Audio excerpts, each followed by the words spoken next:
Caramba, não sei o que eu apertei aqui o bagulho. A hora que a Maria do Rosário quiser começar, eu aconselho ao pessoal, quando a Rosário começar a falar, desabilitar seus microfones para não ficar eco, para não ficar barulho externo. Por enquanto, vamos batendo papo aqui, a hora que você quiser começar, sabe? Ok, vamos Tudo começar bem. então, para a gente ganhar tempo? Pode ser, Vamos? a hora que você quiser. Então, pessoal, primeiro eu vou fazer um pequeno resumo da primeira parte, que são as 13 primeiras páginas que nós já havíamos visto nas reuniões anteriores, mas só para fazer um link com essa última parte, né? Então, nos primeiros... Vocês estão me ouvindo bem? Eu estou. Sim. Então, né? Sim.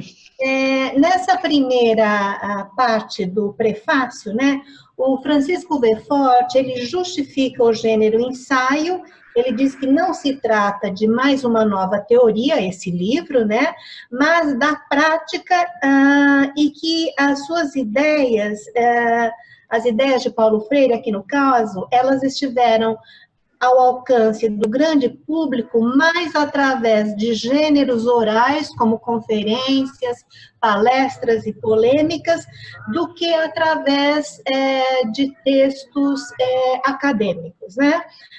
O Beaufort também, ele marca bem as condições de produção desse livro, né, Educação como Prática de Liberdade, e ele diz que entre prisões e finalizado no exílio, Beaufort justifica também a urgência de criar os centros de cultura e implantar um método impediram, né, a sistematização da teoria. Então, aqui ele deu mais uma justificativa, né, que a urgência de implantar os centros de cultura, a urgência em banir o analfabetismo do Brasil, levaram Paulo Freire para essa prática, né, colocar logo em prática seu método, e não houve tempo para que ele escrevesse a sua teoria ou artigos como a academia gostaria. E essa é uma das críticas que se faz a Paulo Freire, né, pessoal? Quem não gosta dele diz que ele não tem teoria, ele tem só pensamentos esparsos. Esse livro, pessoal, é uma obra imersa em seu tempo. Portanto, a gente tem que ler o livro, a gente tem que ler o prefácio, contextualizando, levando em conta que ele foi escrito, então, ele foi lançado em 1967, relatando as experiências de Freire, foi escrito entre os intervalos que ele saiu das 3 vezes que ele esteve preso no Brasil, e ele terminou de escrever esse livro em 1967 no Chile, né? O Francisco Beaufort, ele toma o prefácio como a oportunidade para tecer considerações sobre o movimento popular brasileiro, os círculos de cultura, né? E diz que a visão educacional freiriana ultrapassa as fronteiras brasileiras, né? A liberdade desempenha papel de relevo na pedagogia freiriana. A estrutura dos círculos de cultura é a seguinte: em vez de professor, tem o coordenador, né? O diálogo faz a mediação da aprendizagem, na qual a palavra escolhida pelo educando é carregada de experiência. E é ela, a palavra, quem dará origem à discussão. Ou seja, nesses círculos de cultura, a Freire vai, então, desconstruir aquela sala de aula tradicional, né, em que o professor, ele se torna um mediador ou um coordenador, né? E o diálogo é o que dá a tônica, né? O diálogo... Licença, só um minutinho, professora. O professor Rubens está tentando entrar e não está conseguindo. Dá uma olhadinha aí nas mensagens aí, Gisele, por favor. Cheguei. Desculpa, estou atrasado. Tudo bom, professor? Tudo bem, Rubens? Tudo bem, obrigado. Que prazer ter você aqui, né? Eba, primeira reunião do Paulo Freire do ano, o Rubens faz pelo Zoom. Obrigado, que bom. Vocês estão bem, né? Tá todo mundo bem, desculpa o atraso. Então, pessoal, continuando, ele enfatiza bem, o Francisco Verfort, nesse prefácio, a importância da palavra, mas não é qualquer palavra, é a palavra que tem uma carga de experiência nela, né? É a palavra que tem significado para o educando e a partir dessa palavra é que surgem as discussões, né? É que o coordenador vai, então, orientar, reger essa discussão, né? Ele diz também que que conscientização e alfabetização jamais se separam, e ele projeta-se sobre qualquer tipo de aprendizagem, né? Então, não é só durante a alfabetização, mas quando qualquer aprendizagem está na sala de aula, essa aprendizagem ela deve vir de mãos dadas, então, com a conscientização. Ele diz também, Francisco Verfort, que o objetivo do prefácio é chamar a atenção para problemas de significação sociológica e política. E a gente vai ver na segunda parte desse prefácio, que é bastante densa, né? Ele vai falar bastante sobre os momentos que antecederam o golpe de 1964. Aí o Verfort continua, né, que o golpe de 64 teve entre seus objetivos destruir o maior esforço de democratização da cultura já visto no Brasil, né? Aí, pessoal, eu chamo a atenção para um aspecto que eu acho muito interessante, eu nem sei se eu já cheguei a comentar com vocês, mas assim que eu entrei na Faculdade de Letras, eu dei aula no Mobral durante 6 meses. Era um subemprego, era um negócio que não era para sempre, era só para eu ganhar um dinheirinho, mas enfim, hoje eu sei que aquele método do Mobral, vejam gente, o Mobral instituído pela ditadura militar, era o método freiriano, mas era um método freiriano, inclusive com as discussões, né? As discussões sobre a palavra, mas era o método freiriano, né? Esse aí é um paradoxo, né? E depois ele dá o Francisco Verfort, nessa primeira parte, ele termina fazendo uma descrição do movimento de alfabetização, ele descreve o clima pré-golpe de 64, o medo do comunismo que as classes dominantes agitam contra qualquer governo democrático, né? Isso continua até hoje.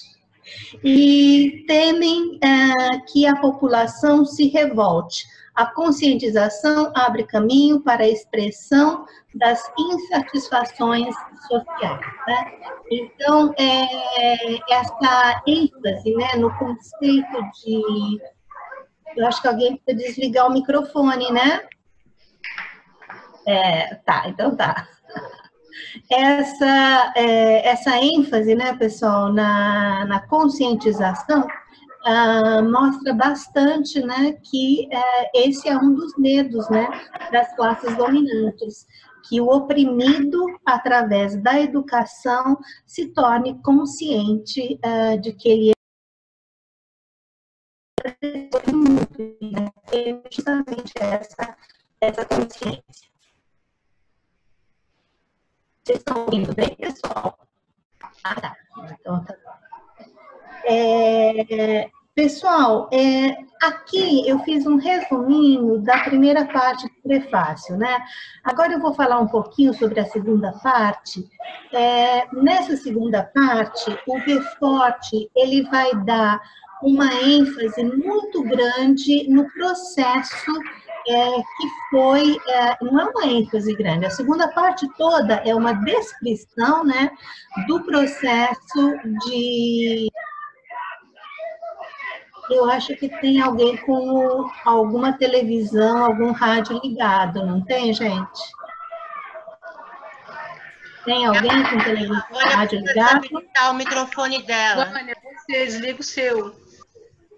Ali embaixo, do lado esquerdo, Vânia, tem um microfoninho, você clica nele e desabilita. Habilita só não tá aparecendo. Não tá aparecendo. Peraí que eu vou tentar desabilitar o seu por aqui, só que aí... Isso, fazendo favor, porque no computador não aparece, ou no celular não está aparecendo nada, Gi. Eu peço até... Vocês estão ouvindo a Vânia agora? Não, eu não estou. Então tá, então eu consegui... Quando a Vânia quiser falar, tem que me mandar uma mensagem, porque eu mutei ela por aqui, ela vai ter que me mandar para eu poder dar de novo a voz para ela. Ok. Tá, ok. pode continuar, desculpa, Rosana. Tá? Então, pessoal, nessa segunda parte, então, do prefácio, o Francisco Verfora, ele vai descrever o processo de 1964 e ele vai tocar conceitos que eu até tomei nota, o conceito de sociedade em trânsito, o conceito de sociedade fechada, o conceito de transitividade crítica, de populismo e de manipulação, né? Então, eu fui procurar esses conceitos naqueles dois compêndios que a gente tem, né, naquele livrão grande dos conceitos freirianos e naquele outro menorzinho que é um glossário. E qual não foi a minha surpresa? Não existe ainda o verbete populismo. Olha, eu já identifiquei pelo menos uns 10 verbetes que ainda não tem nesses livros, né, que sobre os conceitos freirianos. Então, pode ser até um projeto para um próximo projeto nosso, né, a gente fazer um glossário, né, com esses verbetes que faltam. Por exemplo, populismo, eu acho que a gente tem que ter esse verbete. Por quê?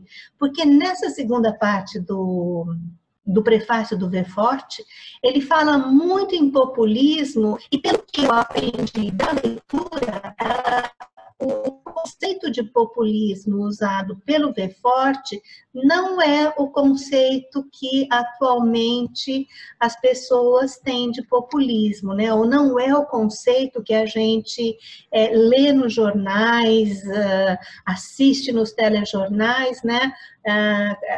Depois a gente pode até discutir novamente, né? E, então, foram esses conceitos. Então, essa sociedade fechada, sociedade crítica, populismo, manipulação e sociedade em trânsito. Eu destaquei alguma coisa desse segundo prefácio, deixa eu achar aqui. Olha, eu já estou com um livro novo, viu, pessoal? Ó, que lindo. Eu esqueci de fazer o prefácio pelo nosso PDF, né? Eu fiquei tão entusiasmada com o livro, viu? Que ele é lindo, viu? Tem umas ilustrações muito lindas. Eu vou procurar a página 25, que é onde começa a segunda parte, tá? O nosso livro está com a Gisele? Está com a Gi, aquele que a gente comprou? Tá.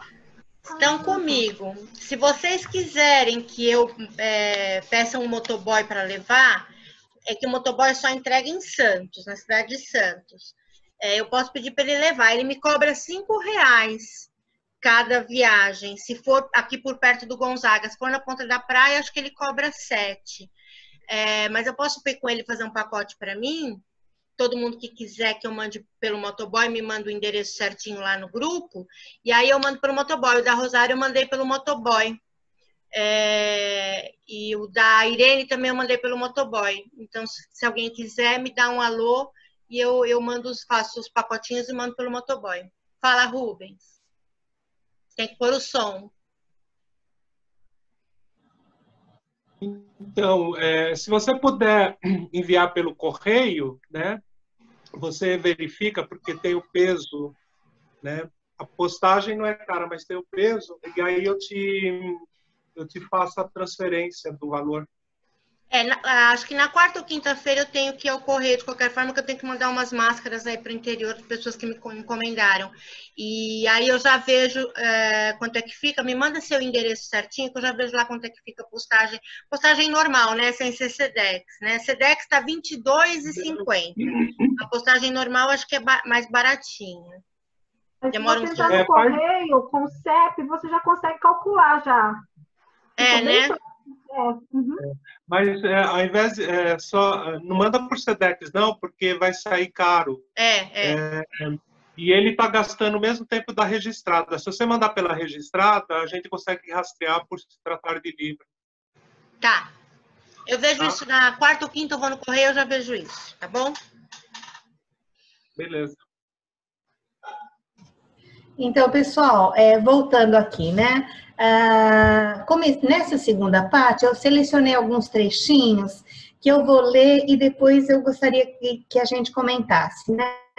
O primeiro trechinho Professora, pois faz um não. favor, leia o primeiro trecho do parágrafo, porque acaba se... Eu não me encontrei onde a senhora se localizou ainda, na segunda parte. Aí a senhora falou página 25, mas a senhora leu o primeiro Não, trecho... Magda, foi até eu pedi desculpas para vocês, como eu estou com o livro novo, eu fiquei muito entusiasmada com ele, eu fiz a minha leitura no livro. Eu me esqueci que vocês estão com o PDF, né? A grande maioria está com o PDF. Então, não vai haver uma coincidência de páginas, tá? Eu falei página 25, mas é para mim. Mas não vai dar para vocês acompanharem a leitura, tá? Mas de texto não dá? De texto não tem uma igual? Não, de texto não. Não, foi uma falha minha, tá? Eu deveria ter lido pelo PDF e não pelo livro novo, porque assim então todos poderiam ler os trechinhos que eu selecionei, né? Sim, a gente vai ter só que ouvir, tá? Desculpe. Imagina. Então, o primeiro trechinho que eu selecionei foi: segundo as linhas de uma sociologia da compreensão, Paulo Freire vê nessas últimas décadas da história brasileira um período de trânsito, isto é, de crise de valores e temas tradicionais e de constituição de novas orientações. Fala, Magda, você quer falar? Não, deixa para lá. Não, ok. Então, eu vou ler de novo, pessoal. Aqui, o Francisco V. Forte está se referindo a década de 1920 até os anos 1963, né? O último, enfim, antes do golpe de 64, né? Então, ele diz assim, que seguindo as linhas de uma sociologia da compreensão, Paulo Freire vê nessas últimas décadas da história brasileira um período de trânsito, isto é, de crise dos valores e temas tradicionais e da constituição de novas orientações. O trânsito é o tempo de crise dessa sociedade fechada. Desculpa interromper, página 15, finalzinho da página 15 para 16. Vocês encontram lá o trecho que eu li do que a senhora está lendo. Tá. O trânsito é o tempo de crise dessa sociedade fechada. Então, o meu interesse, pessoal, veio por saber o que é que dizem os verbetes sobre essa sociedade em trânsito, e aqui ele deixa muito claro, né, que essa sociedade em trânsito, ela tem em seu bojo uma crise de valores, ou seja, os valores são fechados. Aí eu fui procurar o verbete Sociedade em Trânsito, achei esse livro aqui. Eu vou ler para nós.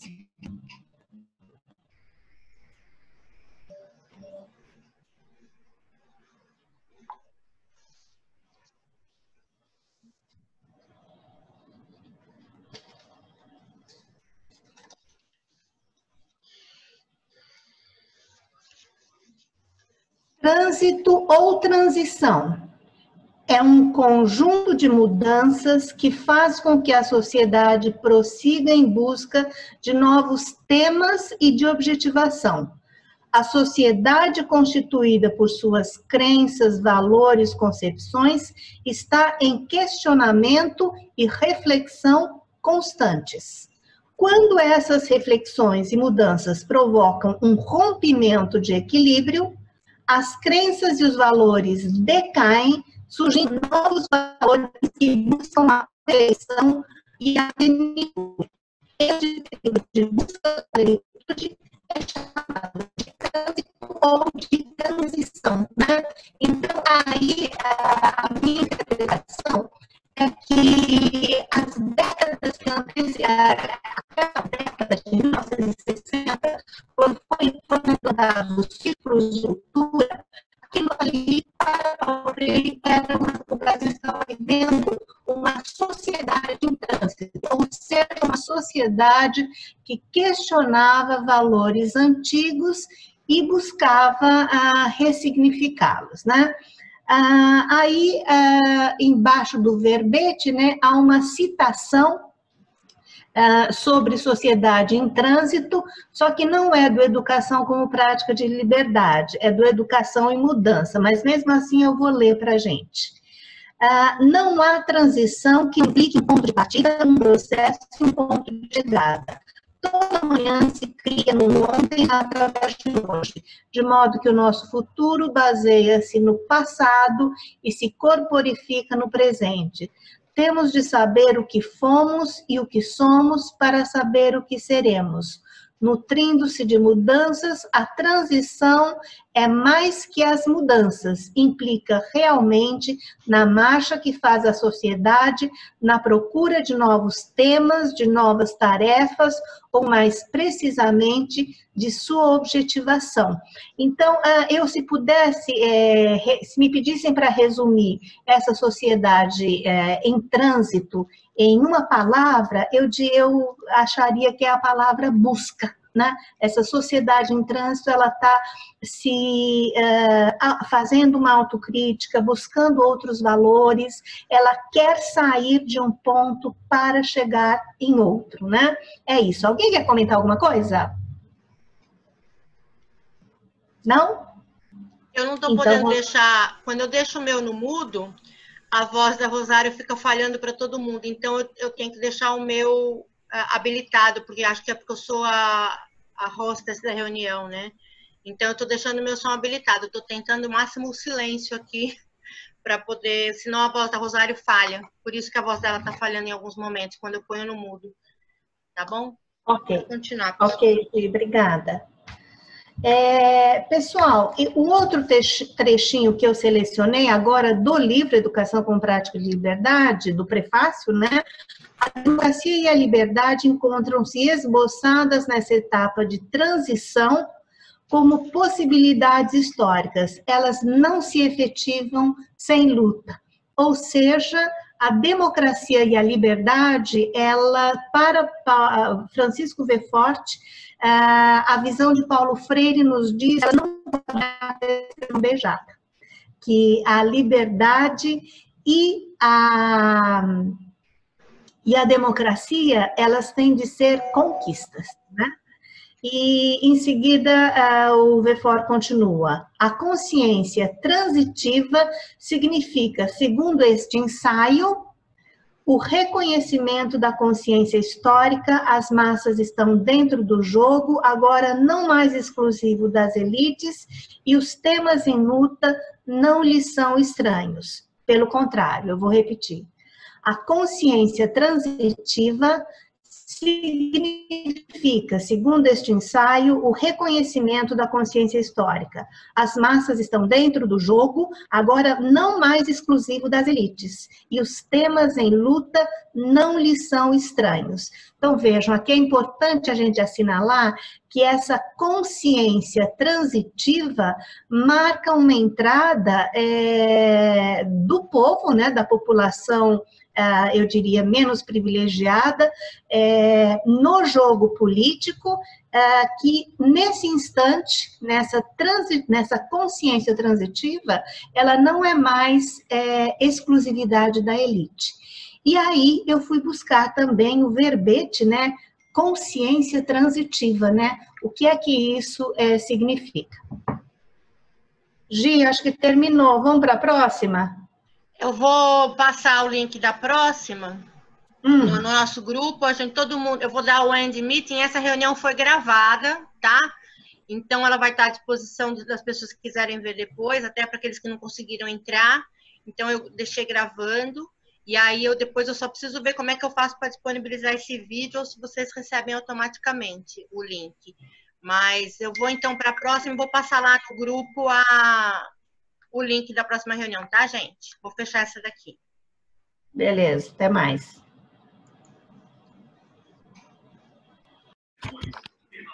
Qual vai ser a página agora, Vânia? Ah, ela tá aí. Agora ela tá ouvindo, Thalita? Agora eu tô. Ah, então tá bom. A professora Rosário tá fazendo, eu acho que ela... Peraí, deixa eu dar autorização para Inês. Ela está no início da página 17. Ah, é Do 17. livro antigo. Do livro antigo. PDF, né? Eu tô acompanhando pelo site. Então, peraí, deixa eu ver aqui. O meu não é pelo PDF, é um outro.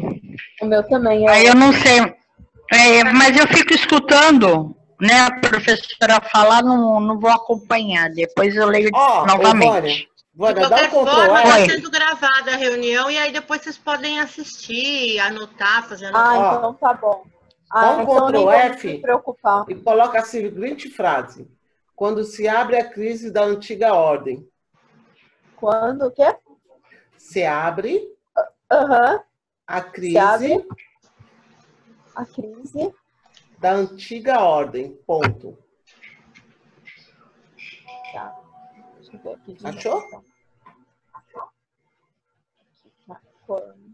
Deixa eu ver também aqui, Magda, peraí. Se você tiver com o PDF que foi enviado pela Gisele, é o comecinho da página 17. Eu tô aqui na tela do computador. O meu está na página 24, no início da 24. Então, o meu também estava diferente quando... Mas você está com um novo livro, né, de Inês? Não, eu tô no PDF aqui. No tablet. Que a Gisele mandou? Não, é isso, aquele que está postado no nosso grupo. Que é antigo, né? Então, isso. Pelo meu aqui, eu estou no comecinho da página 17. Aqui está no comecinho da página... Aqui está no comecinho da página 23. Porque ela finaliza assim, ó, temas em luta não lhe são estranhos. Peraí. 23 está muito lá na frente. Ela não passou por aí ainda, não. Então eu vou voltar. No PDF está 24, mas no livro marca 17. Eu também. No livro que eu tô no livro. Então, eu tô no PDF do livro. A Magda está no PDF do livro. Eu mandei também um PDF só do prefácio do VFOR. Mas tem tem que abrir o livro, o PDF do livro. Então, eu estou no PDF do livro, página 17. Primeiro parágrafo lá em cima.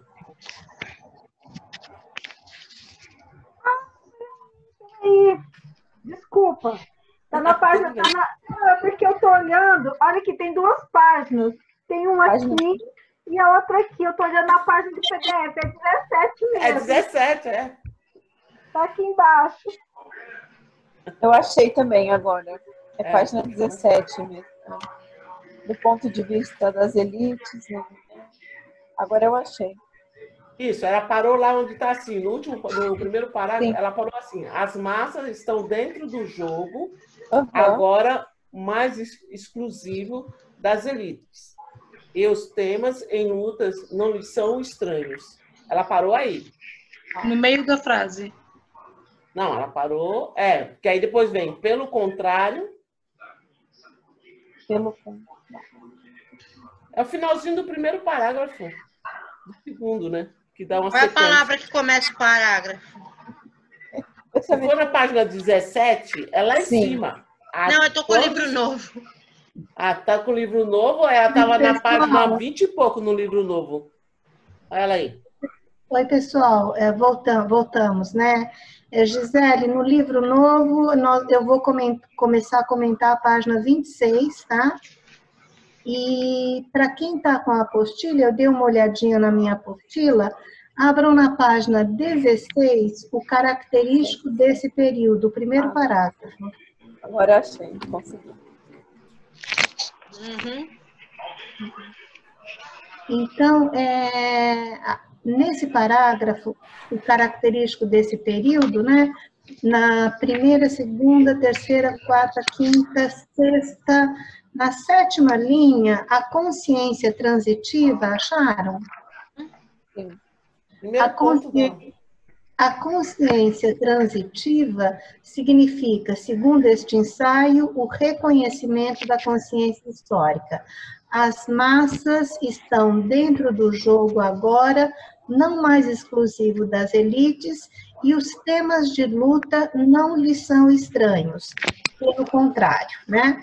Isso eu já havia lido. E agora, pessoal, vamos para a página 17. Nós continuamos na 26, Gisele, próximo parágrafo, tá?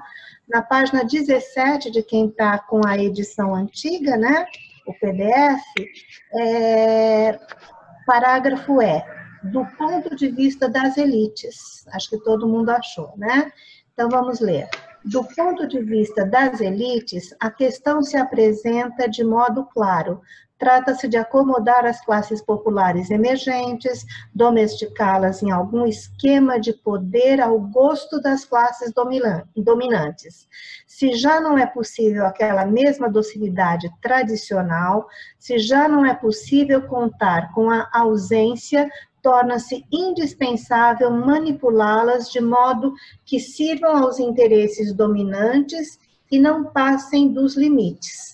Até abril de 1964, vários desses grupos se comportaram como se pudessem conseguir dos homens a renúncia à liberdade. Quando a pressão social se tornou intolerável, simplesmente suprimiram o regime que a permitia.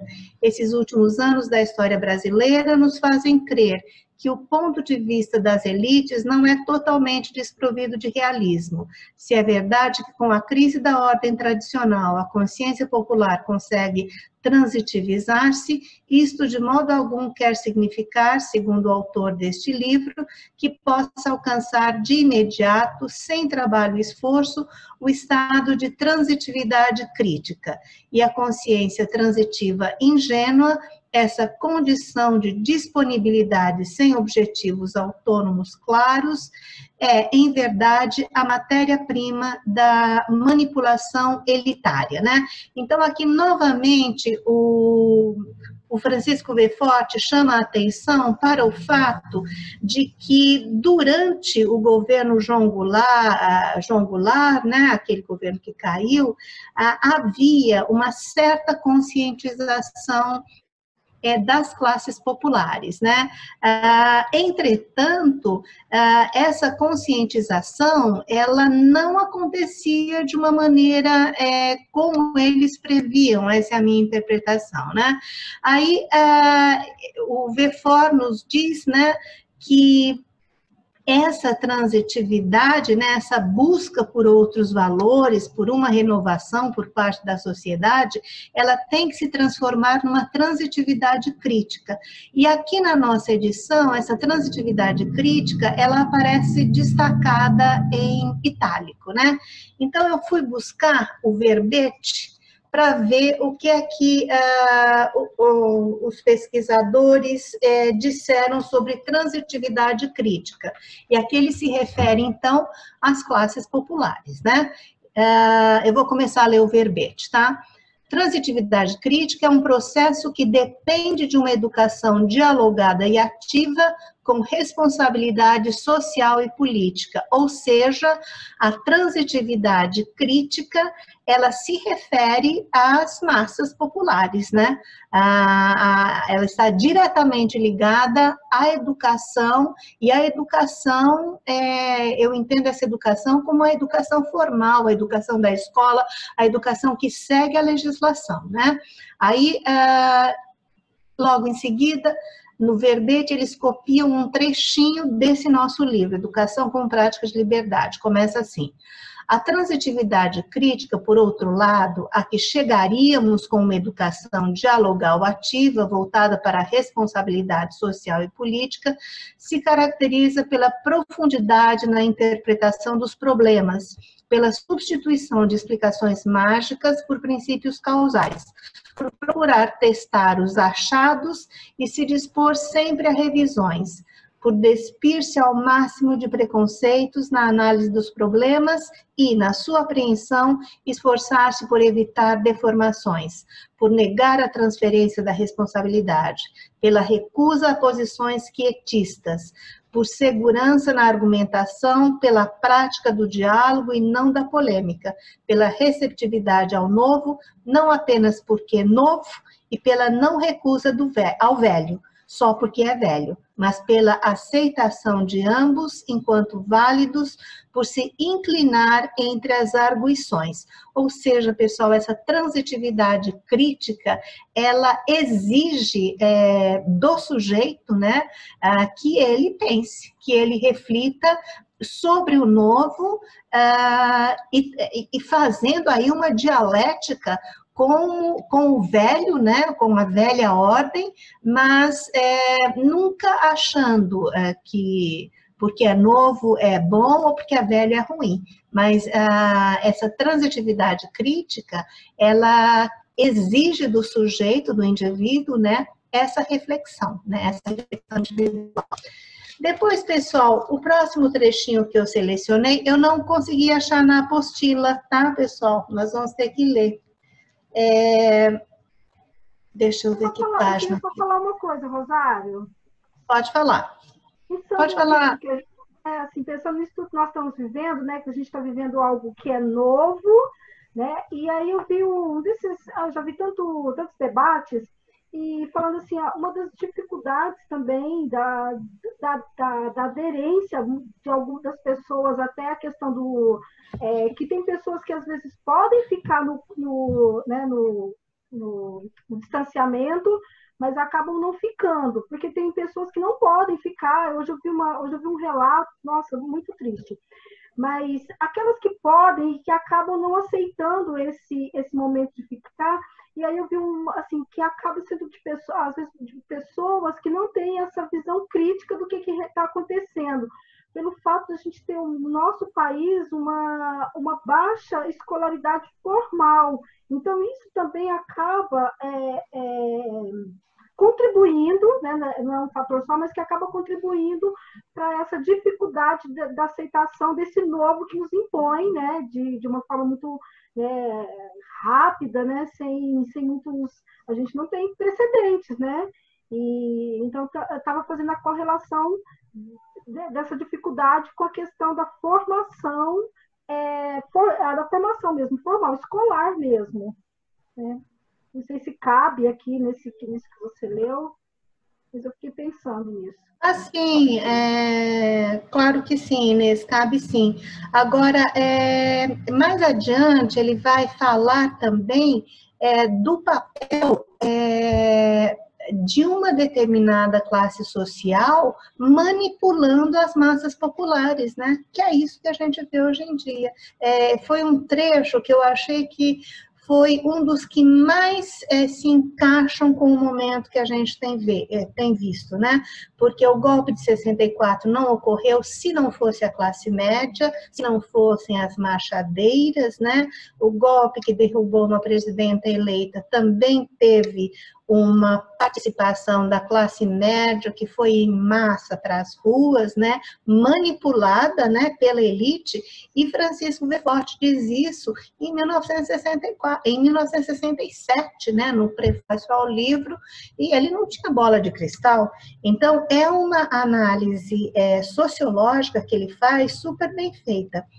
Para nós que estamos com o livro, a Gisele abre na página 33, quem está com a apostila não consegui achar, tá, pessoal? Prestem atenção à nossa leitura, eu vou ler bem devagar para a gente ir refletindo. Nessa parte, eu já adianto para vocês, o Francisco Verforte vai falar sobre manipulação, né? Então, ele começa assim: e pareceria estar aí a raiz da ambiguidade característica do comportamento populista. Intermediários entre as elites e as massas, os populistas, né? Oscilam sempre entre a manipulação e a mobilização democrática, né? Então, é uma coisa ambígua.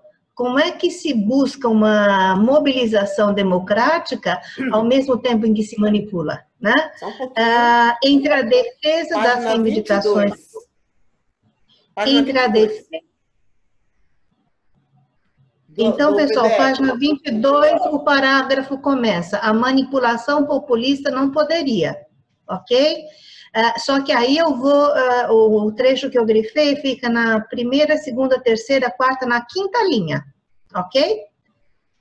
E pareceria estar aí a raiz da ambiguidade característica do comportamento populista. Intermediários entre as elites e as massas oscilam sempre entre a manipulação e a mobilização democrática, entre a defesa das reivindicações populares e a manutenção de um status quo que é decisiva a ponderação dos interesses dominantes.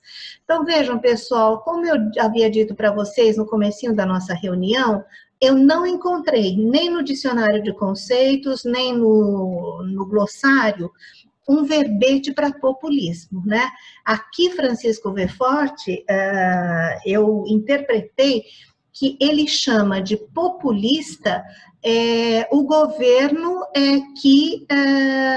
o governo de Jango Goulart. Agora vejam, a palavra populista aqui não tem de conotação pejorativa como ela tem hoje, né? O Francisco Verfort, mais adiante, ele vai fazer uma crítica ao populismo, mas uma crítica construtiva, né? Mostrando que, querendo acertar, ele acabou errando, né? E aí ele continua um pouquinho mais embaixo, o parágrafo começa com esta indagação sobre o sentido da manipulação. Acharam? Essa indagação sobre o sentido da manipulação tem também o seu reverso. E aí nós vamos para 1, 2, 3, 4, 5, 6, 7, 8, na oitava linha. Caberia indagar, no mesmo parágrafo, caberia indagar, acharam?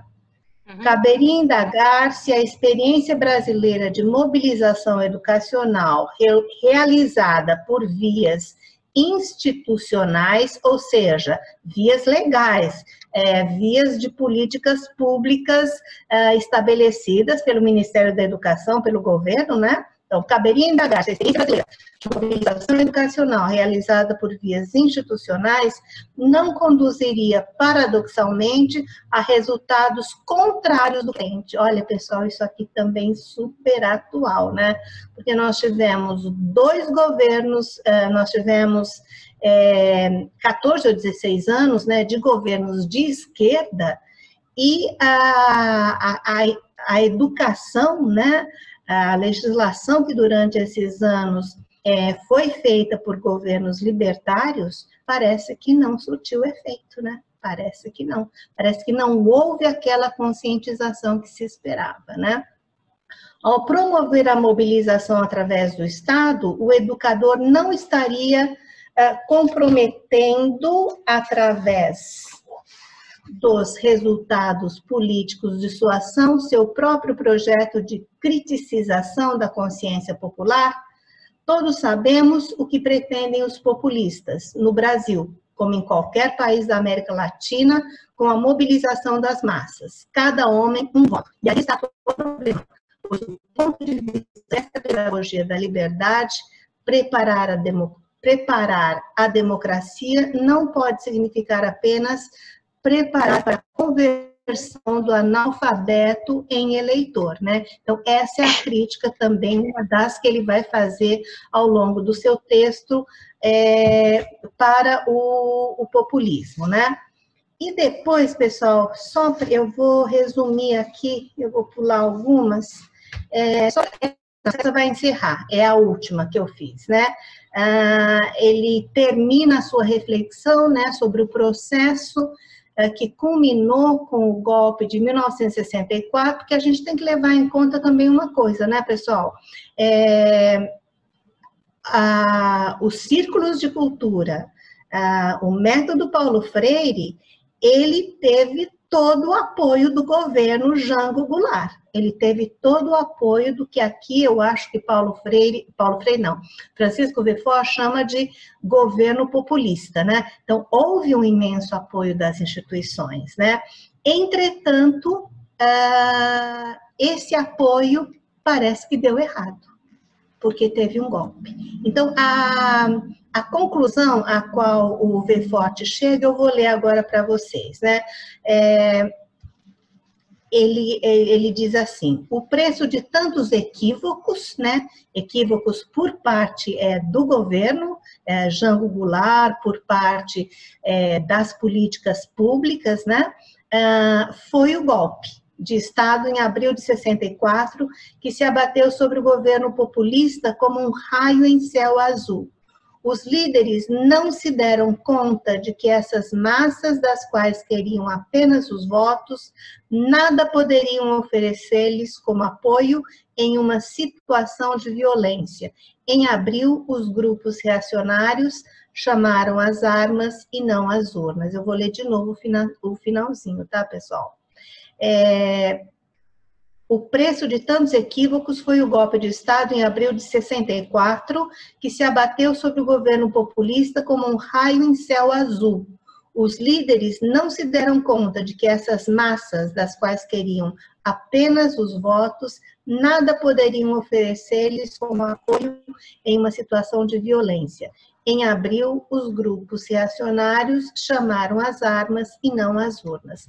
Ou seja, aquela população que foi alfabetizada, ou aquela população que participava dos círculos de cultura, faltou alguma coisa a elas, ou faltou alguma coisa, eu não digo a elas, mas ao governo Jango-Goulart, que não previu que eles fossem trucidados com tanta violência, né, por conta das armas, né? E por aí encerra a fala, né, o pensamento do Francisco Verforte sobre o processo que culminou com o golpe. E aí, pessoal, vocês marcaram alguma coisa nesse prefácio que vocês queiram comentar também? Aí corta o meu microfone e dá para elas, Gisele. Deixa eu deixar todo mundo.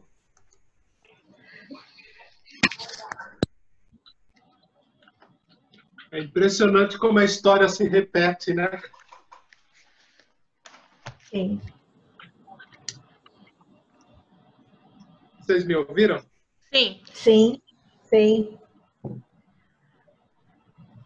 Né? Não é sem razão que o governo atual também faz a liberação de uma quantidade maior de munições, né?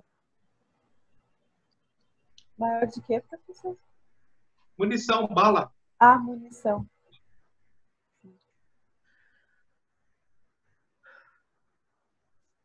Você quer Desculpa, falar, Vânia?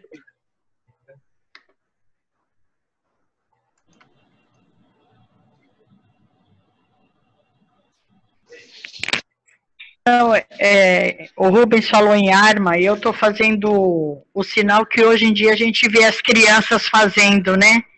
Um monte de criança, de adolescente fazendo. Então é a troca mesmo, né? Infelizmente. A gente tem que pensar que o Francisco Verforte escreveu isso ainda no calor do golpe, né? Porque ele escreveu isso em 1967, né? E o golpe foi em 64, então ele estava ainda no calor do golpe, ele estava com aquilo muito vívido em mente, né? A gente tem um distanciamento maior, porque eu nasci em 65, né? Então eu não vivi esse golpe. Então, ele está ali no olho do furacão, né? Ele está ali vivendo aquele momento. Mas a gente vê essas histórias se repetindo, a gente vê, e assim, eu não consegui entender muito bem essa coisa do populismo, que a Rosário falou que o populismo é visto de uma forma não pejorativa como hoje. Vocês acharam também? Sim.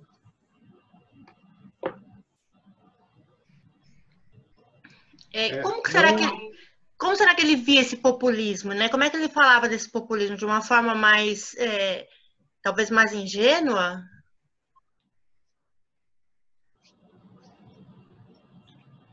Ou da forma que a gente percebe o outro atualmente?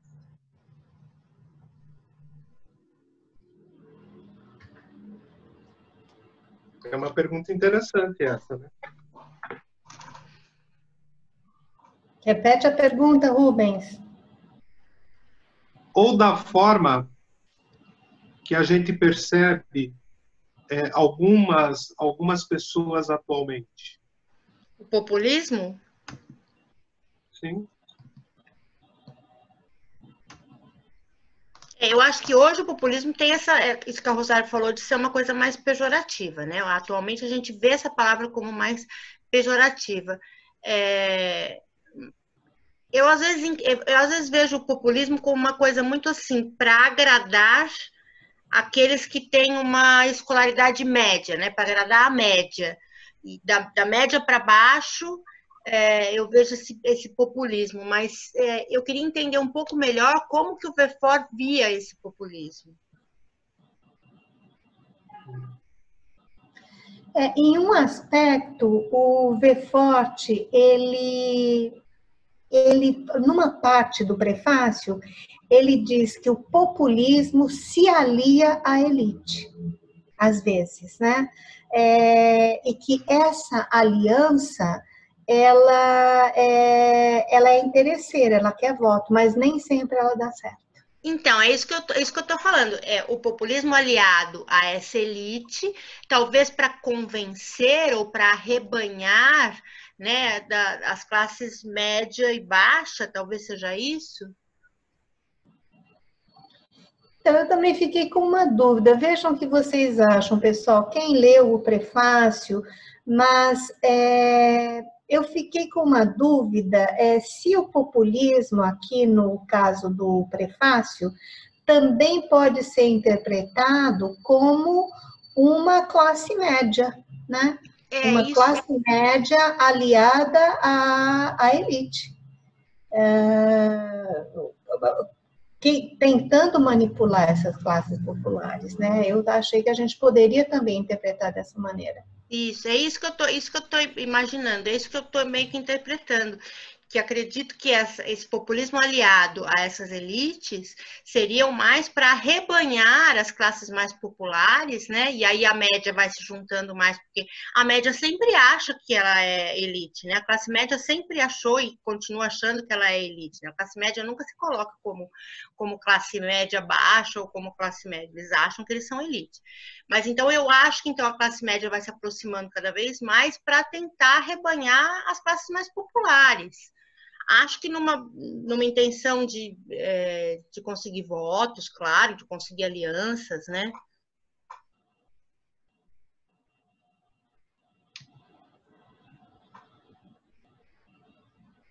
E aí? E aí, pessoal, alguma coisa mais que tenha chamado a atenção no prefácio? Eu acho que ficou isso que o professor Rubens falou, né, gente? Tá bem claro em alguns trechos, né? Do quanto essa realidade manipulatória, né, ela ainda não mudou, né?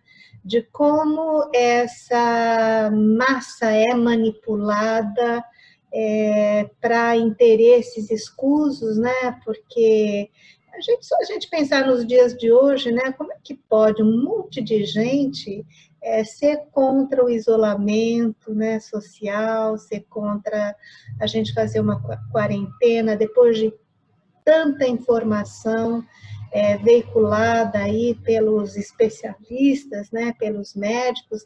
A gente vê em Santos, por exemplo, ontem, aqui na Orla, teve uma carreata dizendo que umas coisas terríveis, gente, umas coisas horríveis, como, por exemplo, olha, se o governo continuar dando esses R$600 para as pessoas, vai querer ficar todo mundo de quarentena para sempre.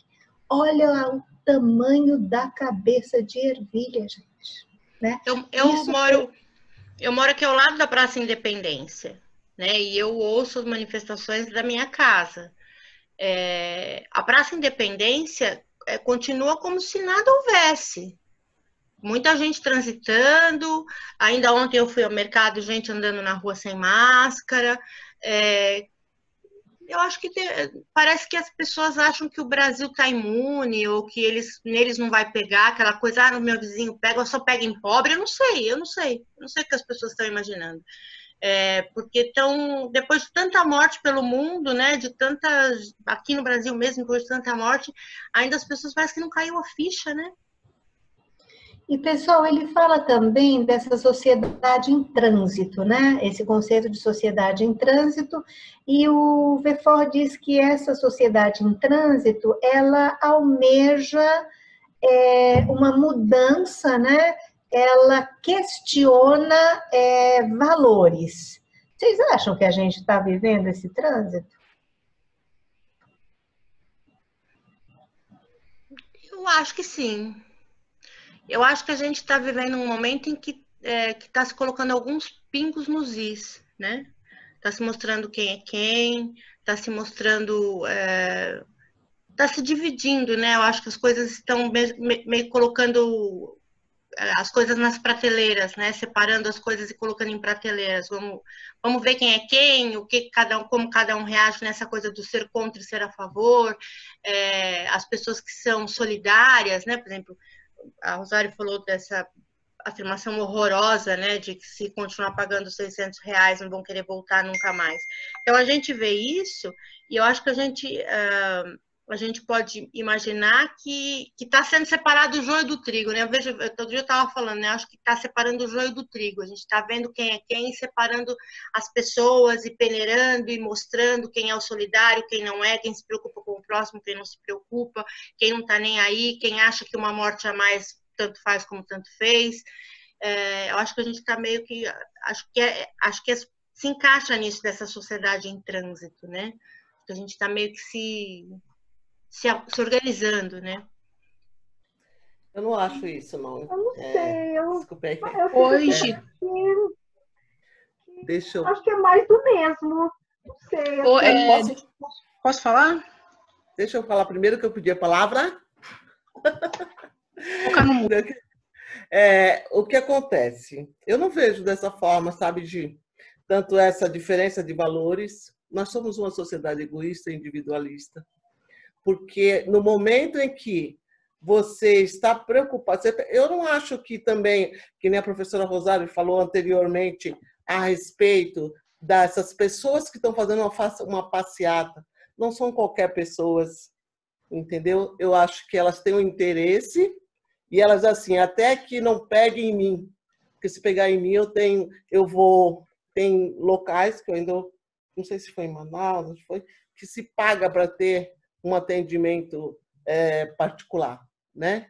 E mesmo assim, porque nós estamos numa jogada de que você vai usar o aparelho respiratório, vai depender, principalmente se você for de classe, vamos colocar assim, entre aspas, média baixa.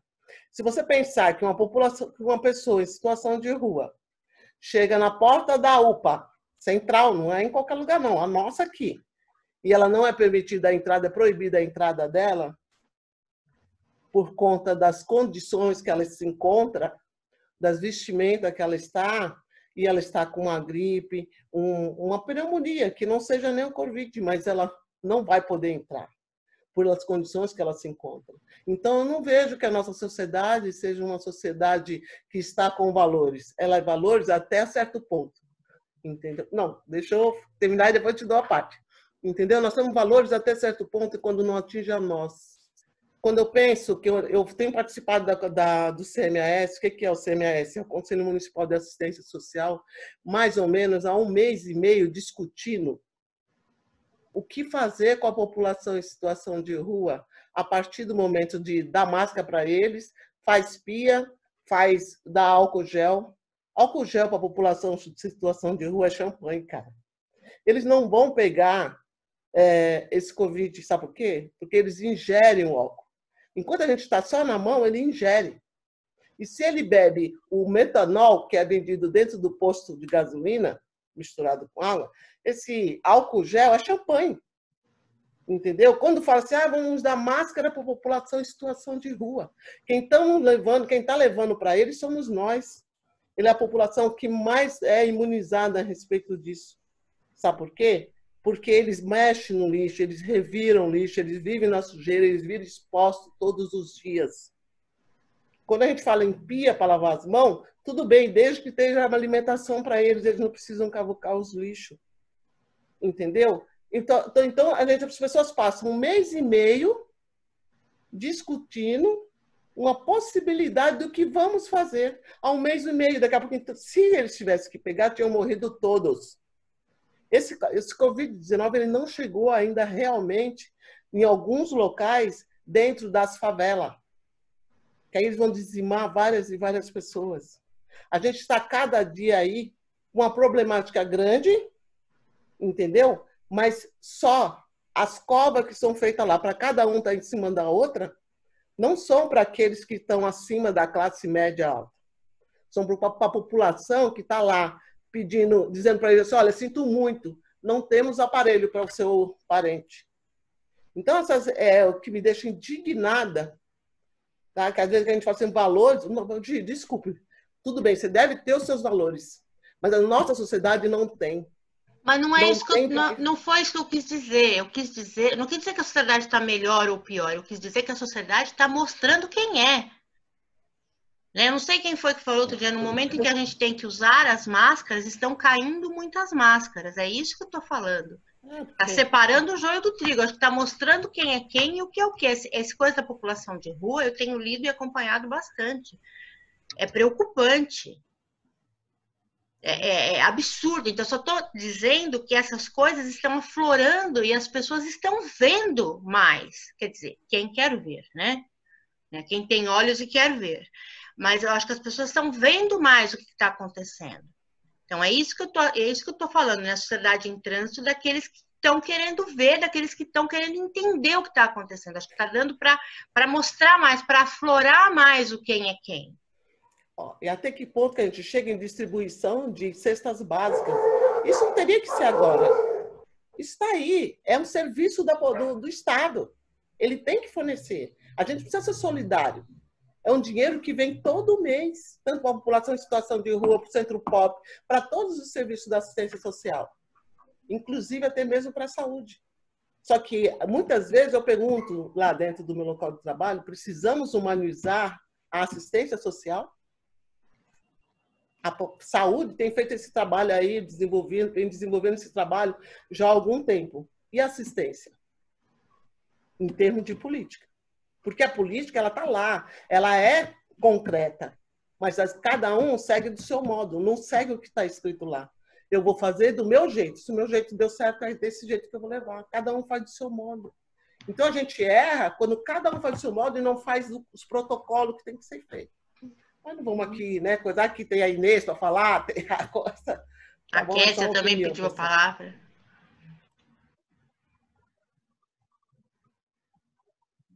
A Inês não, a Magda e a Gi já colocaram aqui, expor aqui.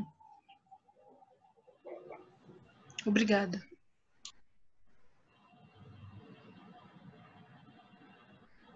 Inês tinha pedido para falar alguma coisa?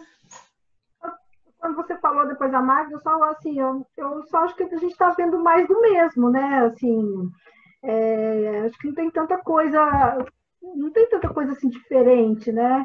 E assim, às vezes a gente vê uma coisa que a gente fica vendo assim, nossa, tanta coisa que surge dinheiro não sei da onde, que não sei, né? E por que isso não é feito antes, né? Precisa a gente ficar numa situação, né, que as empresas doando, não sei o quê, mas, né, então, até que ponto que a gente que realmente, assim, vão preservar, porque a gente precisa de pessoas para consumir, né? Então, vamos preservar o máximo de pessoas possíveis, né? Porque sempre tem uma jogada por trás de alguma coisa que é feita, né? Então, não sei, é muito, muito estranho, muito louco, né? Tem hora que você começa a pensar, você fala assim, nossa, que loucura, né? Talvez precisamos justificar esse dinheiro todinho que está sendo jogado aí, jorrado, que ninguém tinha, aí de repente ele flode, né? Nasceu dinheiro para todo mundo. Talvez esse seja a coisa, justificar esse dinheiro para que ele seja embolsado e que ninguém lá na frente vai reclamar ele, entendeu? Talvez seja isso. Vai lá, o Rubens quer falar. Fala, Rubens. Eu quero jogar lenha nessa fogueira, gente. Vai lá, Rubens, joga aí. Será que a luta de classes acabou? É uma pergunta. A segunda, será que tem gente que está pensando que pertence a uma classe e na realidade é outra? Se a luta de classes acabou.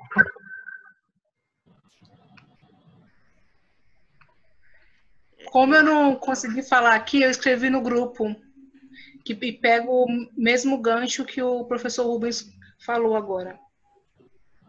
Olha, eu não me considero nem de classe média alta, nem de alta tampouco. Eu me considero uma pessoa que vem de um pai Humana, de uma terceiro pessoa ensino humana. médio e uma mãe analfabeta.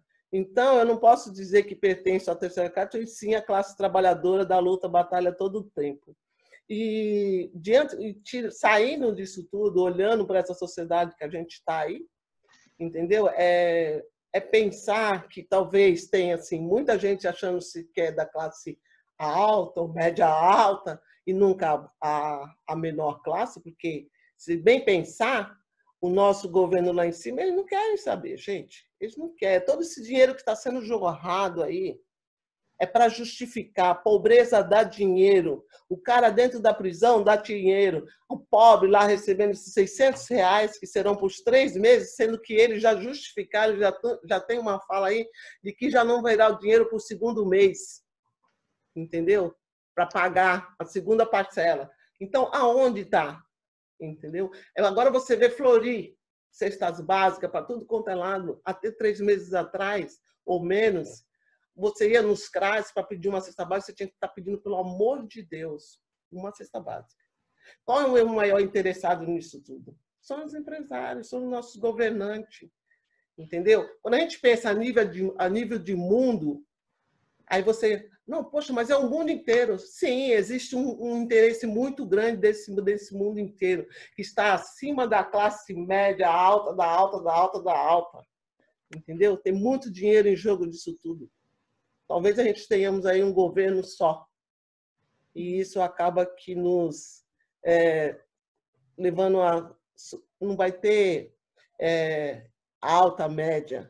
Vão ter tudo um montão de pessoas que vão estar lá à disposição. Sim, amo, não amo. Entendeu? E eu não entendi. Eu esqueci da segunda pergunta que o senhor fez, professor. Se a luta de classes acabou, não é isso? Não, ela está constante. Você respondeu, né? Mas na realidade, assim, não é uma pergunta pessoal, né? Eu penso que nós temos que fazer uma análise da sociedade, né? E na realidade eu perguntei assim: será que alguns se acham pertencentes a um outro tipo de classe social, né? Eu acho que muitos se acham. Eu acho que agora, assim, aquela coisa, eu convivo com pessoas que, assim, que às vezes falam assim, não, que eu pertenço a uma classe, porque o poder de compra, né? Então eu consigo comprar isso, então eu pertenço a outra classe social. Mas eu acho que agora, nesse momento, eu acho que todo mundo viu a questão assim, nós somos todos trabalhadores, e se a gente não trabalhar, a gente não tem dinheiro da semana que vem, do mês que vem. Porque, assim, então, acho que, pelo menos, assim, acho que a ficha de muita gente cai nesse sentido, de que se a gente não... nós não tem, assim... Nós temos um certo privilégio, alguém em termos de trabalho, mas se nós não trabalharmos, a gente não consegue se manter. Então, somos todos trabalhadores, né? Acho que se a gente se ligasse nesse aspecto, né? Porque uma fala muito interessante de um psicanalista, ele diz assim, o problema do brasileiro é que aquele que vai lá no restaurante, aquele que está sendo servido, ele se acha muito diferente daquele que está servindo, mas os dois estão ali, os dois são trabalhadores do mesmo jeito. E agora, talvez nesse momento agora, é que tem alguns empregos que a gente sabe que, né? Mas assim, nós somos todos no mesmo balaio. Né? Mas a dificuldade da gente entender e perceber isso, né? E acho que tem muita gente que talvez assim nesse momento Então, vamos pegar essa sua fala, do cara que está servindo, do cara que está sendo servido, vamos levar lá para a pedagogia do oprimido, do cara que era o opressor e quando o oprimido virava, tinha um poder maior, ele virava o opressor e tinha prazer nisso, né? Uhum. É mais ou menos isso. Então, se a gente levar para lá, a gente vai ver que, como o Rubens falou, as histórias se repetem, elas vão se repetindo e mudando de nome em alguns lugares, em alguns momentos. Fala, Rubens. Também quero falar depois. Eu vou citar, eu acho que é o artigo 3º da Constituição, que ela diz que todo brasileiro tem o direito de ir e vir, né? Sim. Então, eu vou convidar vocês para que nós possamos passar nas próximas férias, assim que terminar a pandemia, ou no próximo feriado, né, para nós darmos um mergulho em Fernando de Noronha. Combinado? Combinadíssimo! Opa! Nós Rubens vai pagar para a gente. Mas assim, Eu queria falar justamente um pouco isso, Rubens. Acho que por as pessoas não perceberem ainda essa questão da luta de classes, é por isso que acontecem essas narrativas e esses discursos. Justamente porque elas deixaram desse combate mesmo. Os próprios trabalhadores, infelizmente, eles deixaram de pensar nesse enfrentamento, né, com as elites. Então, a luta de classe, ela hoje eu acho que não é percebida mais. E o enfrentamento, ele, infelizmente, dos trabalhadores de fato, não tem acontecido, né? Aí é uma crítica que a gente tem que fazer, eu acho que Estão pensando ou a imagem congelou? Não, a imagem da Thalita tá ruinzinha. Rosário quer falar. Então, Rubens, respondendo à sua provocação, existe luta de classes? Não, não existe. A única classe social que incorpora a luta de classes é a elite. O resto, da elite para baixo, está todo mundo de cabeça feita pela elite. Não, não tem luta de classes fora da elite. Exatamente. É a única classe organizada, né? Isso, exatamente. E ficou muito, muito provado durante a pandemia que a manutenção da classe rica é justamente a mão de obra, né? E aí vem, desculpa, Inês, eu contrapor, mas aí vem o discurso do trabalho, né? Mas assim, no nível de prioridade, a vida ou o trabalho? Alguém vai dizer, puxa, mas se eu não trabalhar, eu vou morrer de fome, né? Não, peraí, né? Nós temos estruturas no Brasil, né? Que elas prevêem algumas ações emergenciais para o momento de guerra, o momento das epidemias.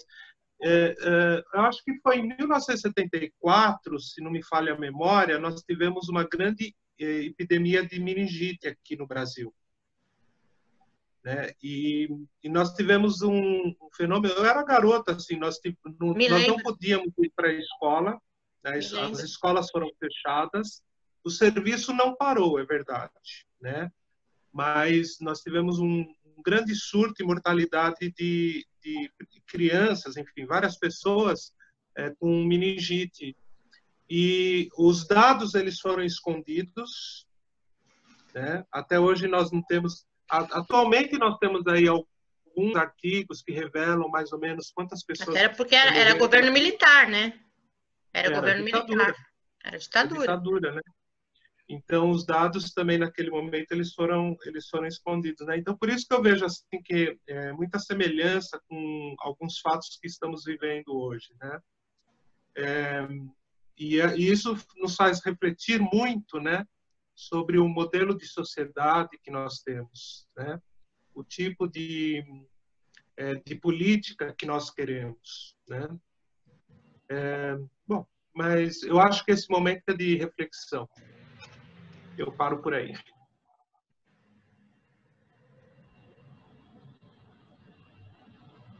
A gente tem quantos minutos, Gi? São 8 Olha, e 30. eu acredito que o Zoom esqueceu da gente, porque eu marquei das 15 para as 8, nós já estamos a 45 minutos nessa reunião e o Zoom não cortou a gente. Eu acho que assim. Então, eu não entendo muito bem como é que é isso. Se o Zoom corta a gente, como é que faz, como é que acontece. Então, eu acho que o Zoom esqueceu a gente falando aqui. Para ver que o nosso papo tá bom. Tem aulas que ele deixa. Estamos na mão do Zoom. Porque, olha, eu marquei 15 para as 8, já são 8h30, já foram 45 minutos. Vamos continuar. Bom, então, gente, vamos agradecer ao Zoom, né? Vamos agradecer ao Zoom. Já tinham dito para mim que eles falam que é 40 minutos, mas que eles não cortam. Eu não quis arriscar na primeira reunião, mas nessa aqui estou vendo que não cortam mesmo, então... Pessoal, olha, eu achei esse nosso reencontro super bacana, super positivo, né? A gente expressou aí as nossas opiniões e vamos seguir, então, né? Com aquele nosso calendário, a cada 15 dias a gente se reencontra. Agora, aquela aquarela ali no aparelho do professor Rubens, tô de olho nela, hein? Vocês sabiam que o Rubens é um super aquarelista? Sabia. Uau! Então, pessoal, alguém quer Aquela colocar... de 2009. Ah, tá! Olha, Rubens, a cada reunião você vai renovando a aquarela, tá? Para a gente ir conhecendo aí o acervo. O acervo, isso. Pessoal, aproxima ela, professor.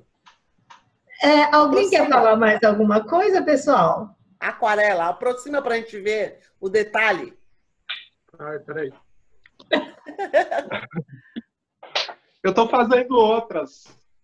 Ah, uau! Nossa!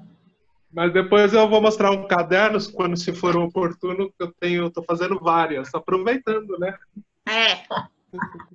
Queremos ver essas aquarelas, Rubens, na próxima reunião. Você pode trazer esse caderno, aí você vai mostrando aos pouquinhos. Tá? Olha, eu vou confessar uma coisa. Se não fosse a arte, eu já estaria numa clínica de alcoolismo e surtado.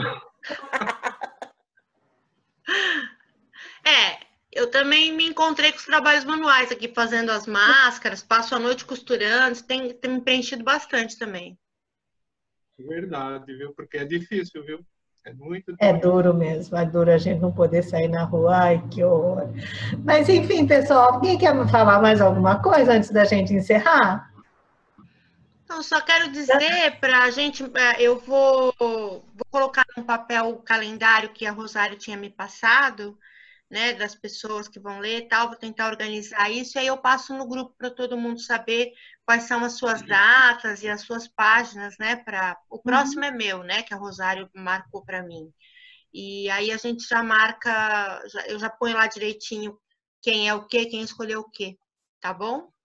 Então, pessoal, nesse finalzinho de semestre, eu marquei 6 páginas, né, as nossas reuniões a cada 15 dias, que eu marquei as datas lá no grupo de WhatsApp, a gente tem aproximadamente 6 páginas para ler a cada 15 dias. Então, eu achei que é uma quantidade razoável para todo mundo ter lido, né, para a próxima reunião.